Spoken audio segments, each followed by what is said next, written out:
G'day, welcome to Mark and Sam After Work. Today I want to do a video on ballistic apps or ballistic engines, whether you're using them on computers or you're using on your phones or however you're using them, but using ballistic apps in the way I prefer to use them, or I suggest you use them, or I suppose how I use them. So to start off with, what is that for people who don't know what I'm talking about there?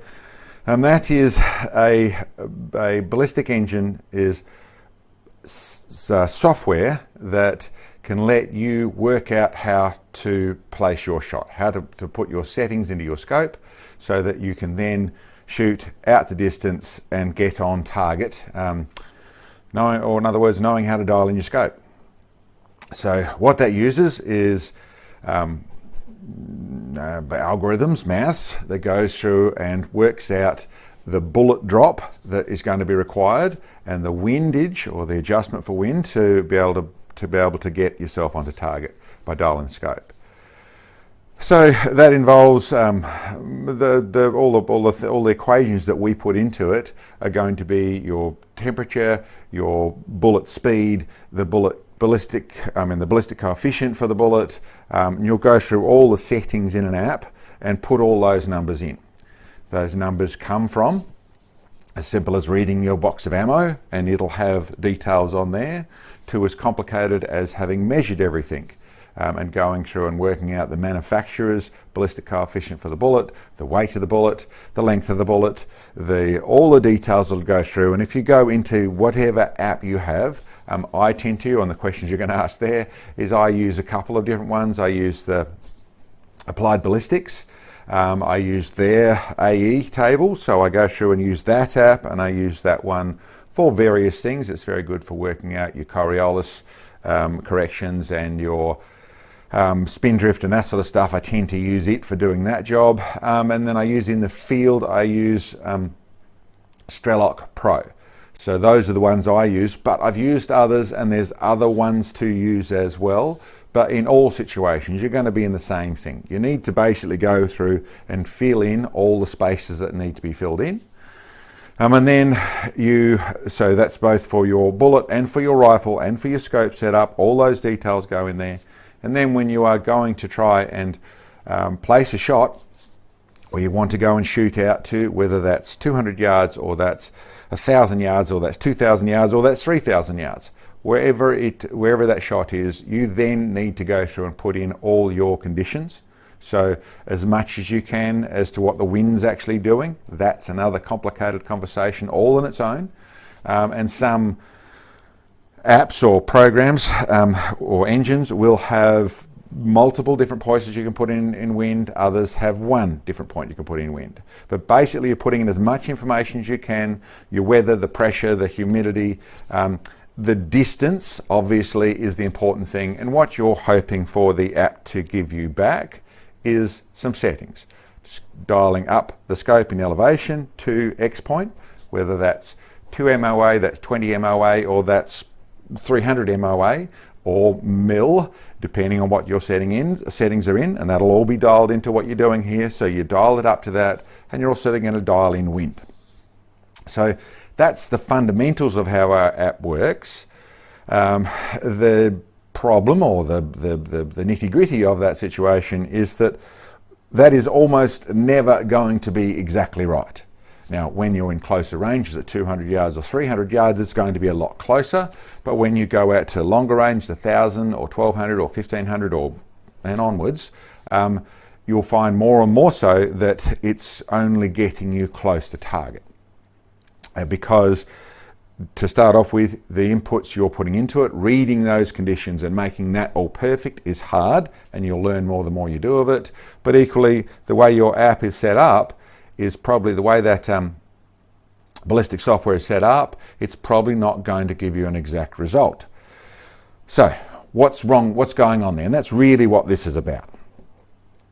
What I would suggest is, what I've always spoken about, I suppose what I'm trying to say, is that I tune my apps. I actually go into and actually tune the software to make it work for me. So how do I do that? Well, the same thing I've said many times is I record data. That used to be with little notebooks and bits and pieces, I would write down all the details of the data of my shot. And that means, what am I talking about in the way of data? I should say I used to do it in there. Now I do it. I have log files. I sell log files that actually give me a whole heap of pages or a whole heap of places where I can put the data in there. So it's prompting me to correct all the data. And then I end up with files like these, which I have for various calibers, various rifles, and they are specific to rifles, which gives me all the different shots I've had over time. You're seeing the back of these sheets, but all that sort of stuff filled out where I have all the details recorded of the shot, and notes of what I found and notes what I was doing are all available to put in there. So that data is the whole key to everything. It's recording the data correctly, and that gives me, and I'll work through this step by step. So to start off with, I have an app set up that has all the basics of what I'm doing, and I put in all the weather conditions and the distance of what I'm doing, and then I shoot and I get to wherever I get in the target. Now, if you do things really well, everything's set up really nicely, then you'll find that, okay, if you get on target, your first shot hit or wherever it is, and you get through to where that all works really well. Generally what you'll find is that your first shot will be off target and you'll have to correct to get onto target. Now that may simply be the wind was wrong and you didn't read the wind properly. It may be that it was a little bit high or a little bit low. Whatever it is, the way I do it in particular is I record what I thought it was going to be once I worked everything out, and then I record exactly what it was. Now the main thing I'm looking at there, the wind is a variable which, especially with long shots, you're not necessarily going to read things. So you have to sort of learn to interpret what was going on there, what was wrong with that if it was just wind. Really the elevation is the bit that I'm talking about. So the amount that I dialed in on that elevation caret, and the difference between what I thought it was going to be and what it is. The key ingredient of this whole thing is that I record what it was and my notes that went with that. So, well, I suppose before I get too complicated, that's what I do, and I do that multiple times. So I'm in a lucky position of being able to shoot a lot. That means that I shoot a lot, long range a lot. It means I've got a lot of practice. I do it a lot, but I accumulate a lot of data out of that. So there's two places I'm going here.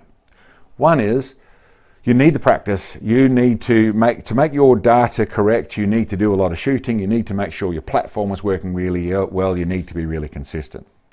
Ultimately, if you get to a point where even if you are missing, but you're very close to getting on target and it's very consistent, there's no irregularness going on with the elevation, or there's not excessive irregularness, there's no irregularness going on with your wind or the windage, so your left and right stays fairly consistent, or is in relevance to what the conditions are doing, then you may not have got the score you wanted, you may not have got the results you wanted, but you've got real data there. If you record that, then that all makes sense.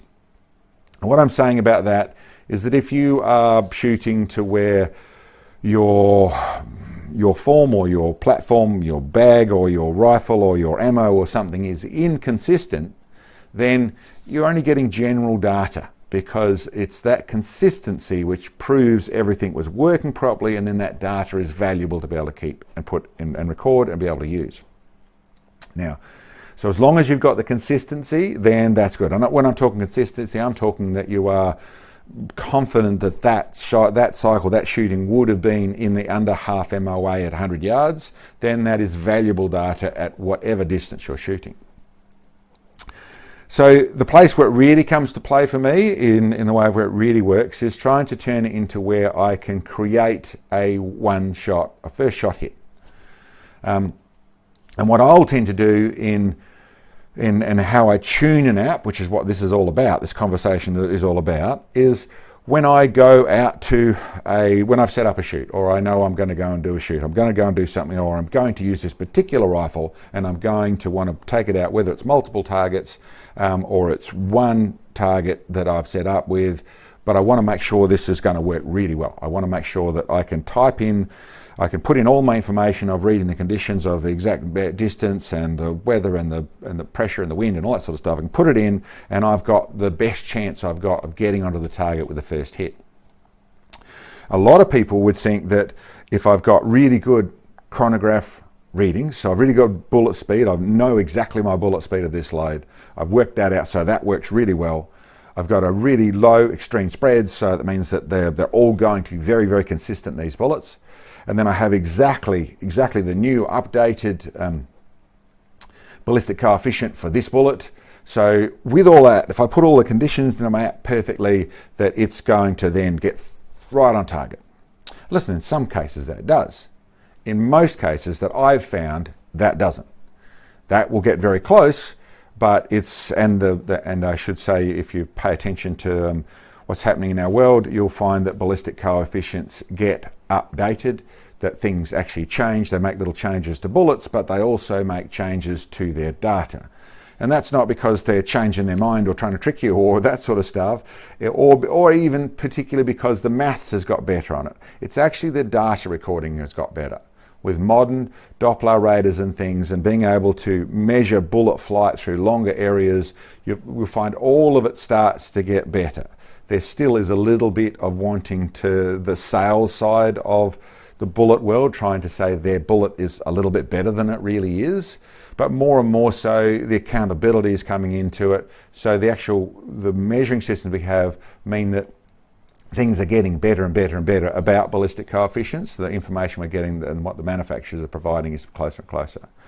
But even all that said, I still find that doesn't work, and I still tune my app. So, said it again, get into it.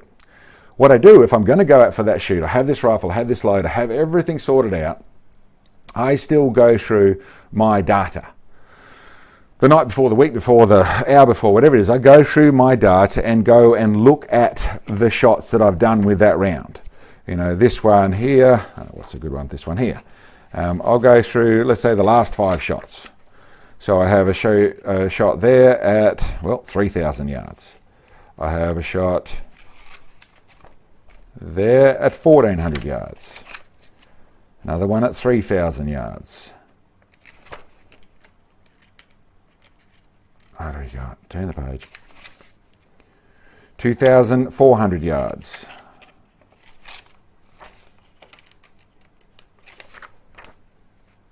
2,600 yards. Okay, so I'm, as I said, in a fairly lucky place.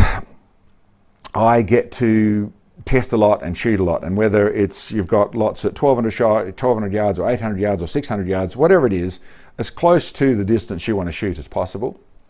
But what I then do with that little gang there, I will run all the numbers of exactly all the weather I've got that I've recorded there, and the every detail I can put into it, from the azimuth, from the shot angle, to the pressures, to all that sort of stuff. I'll go through to the reading, I'll put into what actually happened. I'll put it into my app and see what it says. I have recorded what actually happened. So because I recorded what actually happened means that I can then see if that number lines up. So if it does on that one, awesome. If it doesn't, okay, take note, go to the next one, put all the stuff in, see what actually happens. And if I do that, the more information I can do that. If I can do that over 5, if I can do it over 10, if I can only do it over 2, if I can do what that load was doing and put it into my app, and the app comes up with the right result, on you, it's a good chance it's going to work well. If I put it all in and it's not, can I see a trend? Is there something going on? Is there something I can see? There's something it's going to tell me. One is, the worst case scenario is I'm going to look at that and it doesn't work for anything and I can't really see what's wrong. There's nothing that makes sense. It's not in one direction wrong. It's all over the place. That's sort of the worst, but what it tells me is my data recording or my shooting or something is wrong. Something is inconsistent is what that just told me. So it means I have to do more work to get to the place where I can trust it. Generally what I find is that there's a trend there and I can see it. Now I've done it a fair bit, so I'll tend to know what I'm looking at, but what I'm actually leading to is I will change the app. And what I tend to do, I will have a bullet profile or a load profile. I'll build another one exactly the same, and then I'll start to tweak it. And that's whether I'm changing the bullet speed or I'm changing the the temperature compensation or I'm changing the ballistic coefficient, I will change anything in there. I'll just move it a little bit and see if it changes, see if it can make that one work. If I move it like this and it makes this particular one work, well, let's try the next page and put it all back in again and see if it fixes that, or if it made it worse. Basically, it's playing. It's just sitting there and playing with numbers until it works. When you get it or see a trend and you can start to tune it like that, then like I said, that's a different profile I've just recorded. I will then make a note on that profile so I know what it is, and that may be the one I'm going to go and use. This process is actually, for me, a constantly ongoing thing, constantly trying to understand it, and you also have to factor into it that, to some degree, that is exactly what the manufacturers are doing. They are working with things. They are trying to do it in a far more scientific fashion and end up with something that understands everything in the science of a bullet. But I suppose I would tell you, this moves into a conversation quickly that goes into one that I've banged into quite a bit recently, when people see that we shoot a 230 grain bullet in a 1 in 10 twist 300 Win mag, then the stability factor is not good enough in that. That stability factor is bad, it should be all bad. We've got several, that's an old barrel now. It's not broken or anything, but it's not running in the rifle anymore. Which leads to another point, but that rifle there shot out to a 300 Win mag with a 230 grain bullet, shot to over 2 miles and got a pretty consistent group at that distance. So we're talking pretty good stability in there, regardless of the stability factor maths. It also is a rifle that I've done more extreme range first shot hits than any other in the gang. There's mainly through the fact of this, mainly through exactly what we're talking about, lots and lots of recording data. Back then, and still to a degree, I don't pay attention to extreme speeds. I don't pay attention to stability factors. I was doing it much more in a mechanical sense, much more shooting, get a good group, make the load pressures work, make everything work, and watch that group and learn and record data. And that is the key. That's what I was actually doing to make that work. I said it led to a different thing. The barrel always looked a little light compared to the rest of the fleet, because it was just a factory 700 long range. I then put in a slightly longer barrel with 1 in 9 twist, going to a 28-inch barrel with 1 in 9 twist. So it was, in theory, going to be a lot better. It really didn't change anything. It gained about 25 feet per second, and it groups about the same. So it sort of says it's a bit nicer looking rifle now. It has a little bit more to it, and because it's the 1 in 9, I can run the 250 grain bullets. So it was a win. Ultimately, it was definitely a win. But in comparison, over that same load, in the same basic setups, I moved things a little bit in pressures to go with a different barrel. But listen, the Remington 700 26-inch barrel, 1 in 10 twist, did a very, very good job. So listen, that's a segue. I'll come back to what I'm talking about. And the real thing, I suppose, what I'm trying to put forward is I consider a ballistic app, be it on your phone, be it a PDA, be it on your PC, be it computers in any format, or graphs or the rest of it. I consider them a tool, and the way I use a tool is the way that it fits me. I am not frightened to change things. I always try and record data and don't want to mess things up so it doesn't work, so I'll definitely keep it to where I have maybe even, not so much on mine, but for average person, I'd be suggesting do something that has everything recorded correctly as what it is, and always have it sitting there. This is the in the box option. But being prepared to build an out of the box option, which changed the ballistic coefficient to not what was said in the data or on the box or recorded on the computer, to change it to suit what's happening with yours, to change the bullet speed to not what the chronograph says, to change the temperature coefficients or temperature compensations to suit what actually is happening with your rifle. Rifles are different. I suppose the back on that segue of bullet stability or stability factors. The number that we're actually talking about stability factor is RPM versus length, which is a very fundamental, simple thing to actually be able to engineeringly answer. The truth of it is it doesn't answer the real stability. It's only a factor of stability. It's only one of the pieces.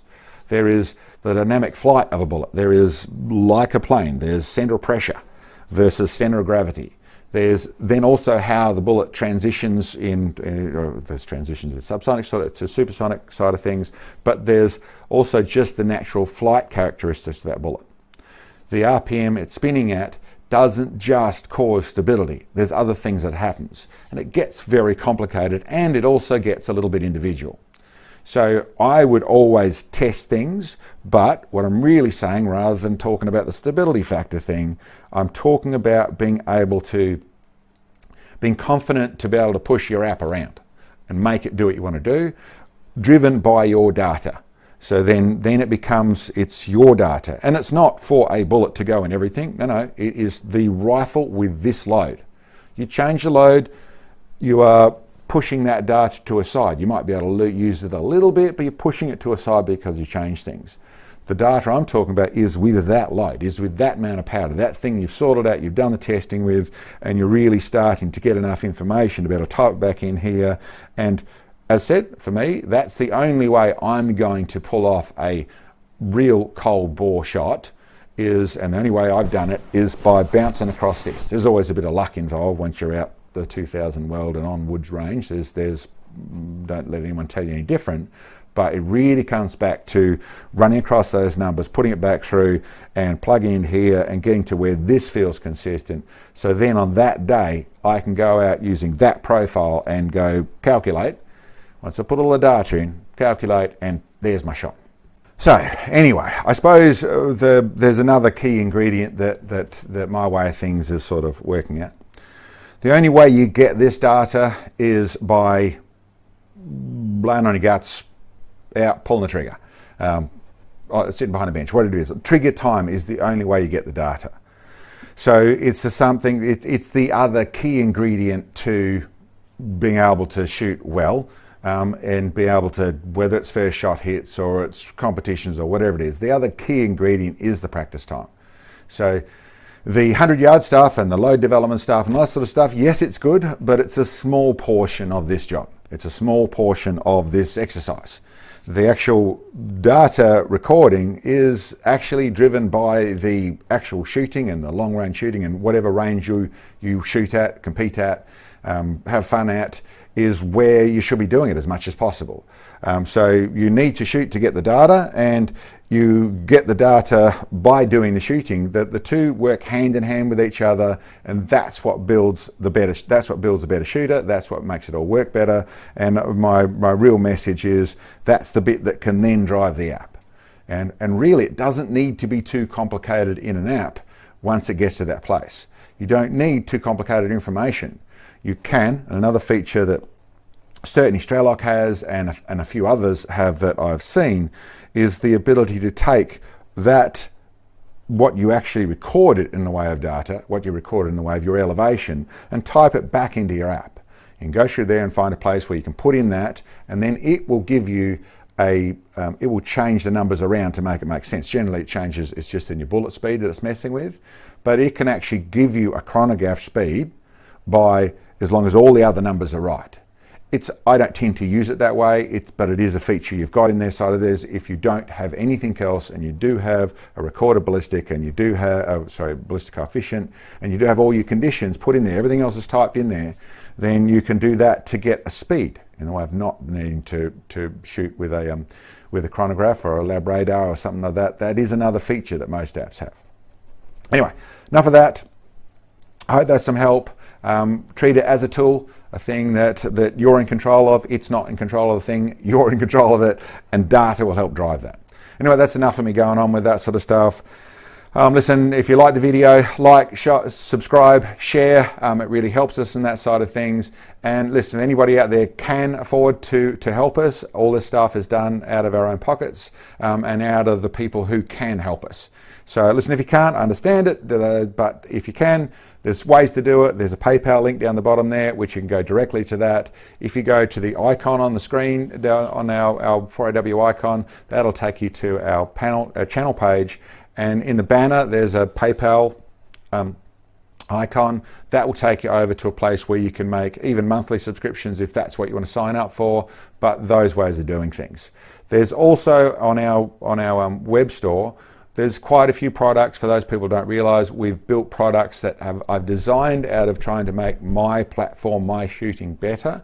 And it's something we now sell to all around the world. If you want to buy that sort of stuff, welcome to. Thank you very much for everyone that purchases that sort of stuff. We also have support bits on there, and there's our cartridge. Build a cartridge that you want to see fired. We're having that stuff there. So there's stuff you can help and be involved with that stuff there as well. Anyway, guys, hope that's of value to some people. Thank you very much for checking in, and we'll catch you next time.